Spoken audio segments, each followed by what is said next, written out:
दोस्तों government job की तैयारी के साथ साथ अब आप बोर्ड एग्जाम की भी तैयारी डाउटनेट ऐप पर कर सकते हैं। सिर्फ आपको यहाँ पर क्वेश्चन का फोटो खींचकर अपलोड करना है और आपको उस क्वेश्चन का वीडियो सोल्यूशन सिर्फ 5 सेकंड के अंदर मिल जाएगा। तो बहुत ही बढ़िया ये ऐप है, इस ऐप का आप फ़ायदा उठाइए। यहाँ पर दोस्तों अब बोर्ड एग्जाम की भी तैयारी हो रही है, चाहे सीबीएसई बोर्ड हो, यूपी बोर्ड हो, बिहार बोर्ड या तमाम अलग अलग बोर्ड हो। Class 6 to 12 IIT JEE mains advance NEET level की तैयारी आप डाउटनेट ऐप से कर सकते हैं। फिजिक्स केमिस्ट्री मैथ्स बायोलॉजी के सभी सॉल्यूशन आपको इस ऐप में मिल जाएंगे। 9 to 12 के दोस्तों अब लाइव क्लासेस भी यहाँ पर शुरू हो गई हैं, वो भी हिंदी और इंग्लिश मीडियम दोनों में। तो डिस्क्रिप्शन बॉक्स में लिंक दिया गया है, क्लिक करके अभी कभी इंस्टॉल कर लीजिए। 3 करोड़ छात्र ऑलरेडी इंस्टॉल कर चुके हैं। हेलो दोस्तों, मेरा नाम मोहम्मद कैसर और आप देख रहे हैं स्टडी चैनल। तो दोस्तों उत्तर प्रदेश के एडेड जूनियर हाई स्कूल में शिक्षक भर्ती का विज्ञापन 25 फरवरी को जारी कर दिया जाएगा और उसके लिए ऑनलाइन आवेदन शुरू हो जाएंगे 3 मार्च से। 18 अप्रैल को आपका परीक्षा होना है। तो नए शासनादेश के अकॉर्डिंग यहाँ पर डेट्स में बदलाव हुआ है, साथ ही साथ कुछ और भी परिवर्तन हुए हैं, मैं आपको आगे वीडियो में बताने वाला हूँ। तो 25 फरवरी को विज्ञापन आ जाएगा, 3 मार्च से ऑनलाइन आवेदन होंगे, 18 अप्रैल को परीक्षा होगी और 18 मई को इसका रिजल्ट जारी कर दिया जाएगा। अब दोस्तों यहाँ पर आप देख सकते हैं कि कई बड़े बदलाव हुए हैं नए शासनादेश में। ये जो नया शासनादेश जारी हुआ है ये अभी कहीं से भी किसी को मिला नहीं है, सोशल मीडिया पर कहीं भी इसे अवेलेबल नहीं कराया गया है, लेकिन समाचार पत्रों के माध्यम से जानकारी यहाँ पर मिल रही है। तो इन लोगों को शासनादेश जरूर मिला होगा, उसी के आधार पर इन्होंने खबर दी है। पब्लिकली नया शासनादेश जारी नहीं हुआ है, अब डायरेक्टली 25 फरवरी को विज्ञापन जारी हो जाएगा। अगर हमें शासनादेश कहीं से मिलता है तो उस पर हम लोग डिस्कशन अलग से कर लेंगे।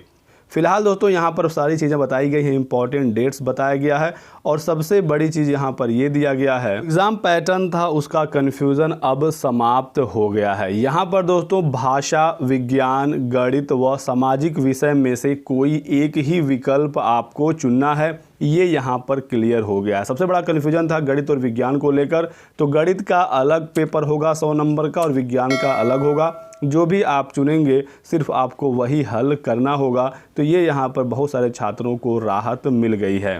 दोस्तों को पता ही है कि 150 नंबरों का आपका पेपर होगा सहायक अध्यापक के लिए। इसमें 2 खंड होंगे, पहले खंड में 50 क्वेश्चन होगा और दूसरे खंड में 100 क्वेश्चन होंगे। जो 50 क्वेश्चन है ये जीके वाले हैं, जीके, रीजनिंग और करंट अफेयर, ये सबको करना होगा चाहे आप जिस भी विषय से आवेदन कर रहे हो। लेकिन ये जो 100 क्वेश्चन है यहाँ पर दोस्तों स्पेशली आपके विषय से ही क्वेश्चन पूछा जाएगा। अगर आप भाषा चुनते हैं तो भाषा में भी आपको संस्कृत, हिंदी या अंग्रेजी में से कोई एक चुनना होगा। जो भी चुनेंगे आपसे स्पेशली उसी से 100 नंबर के प्रश्न पूछे जाएंगे। तो अगर आप हिंदी चुनते हैं तो आपको इंग्लिश और संस्कृत नहीं करना है, विज्ञान, गणित या सामाजिक विषय आपको नहीं करना है, आपको सिर्फ और सिर्फ हिंदी के ही 100 क्वेश्चन करने हैं या इंग्लिश या फिर संस्कृत, जो भी आप चुनते हैं। और जो भी अभ्यर्थी विज्ञान चुनेंगे तो इसको स्पेशली सिर्फ विज्ञान से ही 100 क्वेश्चन करना होगा, उनको गणित का प्रश्न हल नहीं करना है। और जो गणित अभ्यर्थी चुनेंगे उनको सिर्फ और सिर्फ 100 क्वेश्चन गणित का ही करना होगा। तो इन अभ्यर्थियों के लिए यहाँ पर बहुत अच्छी बात है कि विज्ञान वाले अभ्यर्थियों से सिर्फ और सिर्फ विज्ञान के ही 100 क्वेश्चन पूछे जाएंगे। अब यहाँ पर विज्ञान में फिजिक्स, केमिस्ट्री और बायोलॉजी तीनों आएगा, तीनों मिलाकर यहाँ पर 100 प्रश्न बनेंगे। लेकिन ये क्लियर है कि विज्ञान वालों को गणित हल नहीं करना है। और गणित वाले जो अभ्यर्थी होंगे इनसे गणित पूछा जाएगा। गणित में अंक गणित, बीजगणित, रेखा गणित सब कुछ मिलाकर 100 क्वेश्चन पूछा जाएगा। गणित वालों से विज्ञान नहीं पूछा जाएगा। और सामाजिक अध्ययन के अंतर्गत जितने भी विषय सामाजिक अध्ययन में आते हैं, हिस्ट्री, पॉलिटी, ज्योग्राफी, इकोनॉमिक्स, सब मिलाकर यहाँ पर 100 क्वेश्चन पूछा जाएगा। तो सबसे बड़ा सिलेबस अगर देखा जाए यहाँ पर तो सामाजिक विषय का ही है।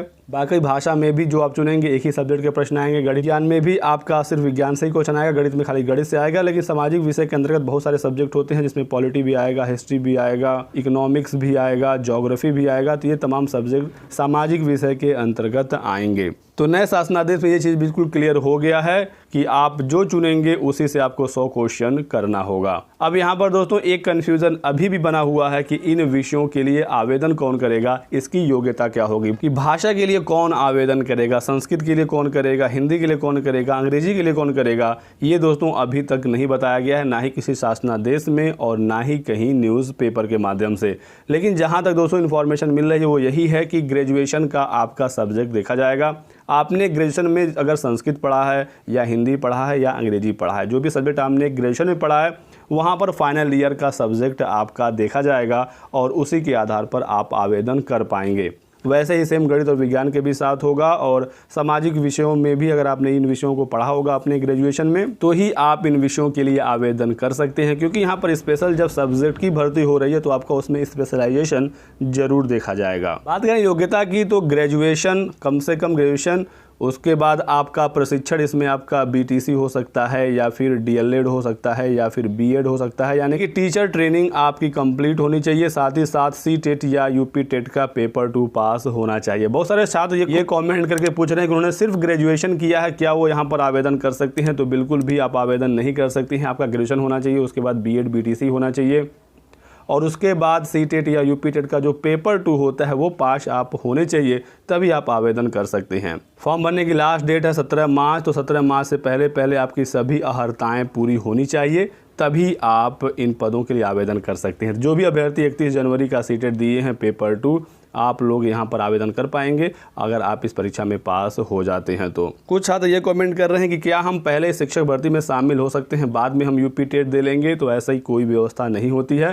शिक्षक भर्ती के ऑनलाइन आवेदन की जो लास्ट डेट होती है उससे पहले आपका सभी जो अहर्ताएँ हैं वो क्लियर होना चाहिए। एज लिमिट की बात करें तो 21 से 40 साल तक यहाँ पर एज लिमिट रखा जाता है, और अपर एज लिमिट में कैटेगरी वाइज जो छूट मिलेगी वो आपको मिल जाएगी। ओबीसी SC ST के लिए अपर एज लिमिट में छूट मिलती है। बाकी कट ऑफ अंक आपको पता ही है, पहले से डिसाइड हो गया है। 60% आरक्षित वर्ग के लिए और 65% अनारक्षित वर्ग के लिए कट ऑफ यहाँ पर डिसाइड हो गया है। कम से कम इतना नंबर आप लाएंगे तभी आप परीक्षा पास होंगे, और उसके बाद फिर मेरिट बनाई जाएगी। मेरिट में 40% एकेडमिक जोड़ा जाएगा और 60% जो आप परीक्षा देंगे उससे जोड़ा जाएगा। और ये जो 40% आपका एकेडमिक है, इसमें 10% हाई स्कूल होगा, 10% इंटरमीडिएट होगा, 10% ग्रेजुएशन होगा, और 10% आपका बीएड या बीटीसी या बीएलएड या डीएलएड जो भी आपने कोर्स किया हुआ है। ये दोस्तों अभी तक की सारी जानकारी, आप लोगों के जो सवाल थे इसी को लेकर आप लोग लगातार कमेंट आ रहे हैं।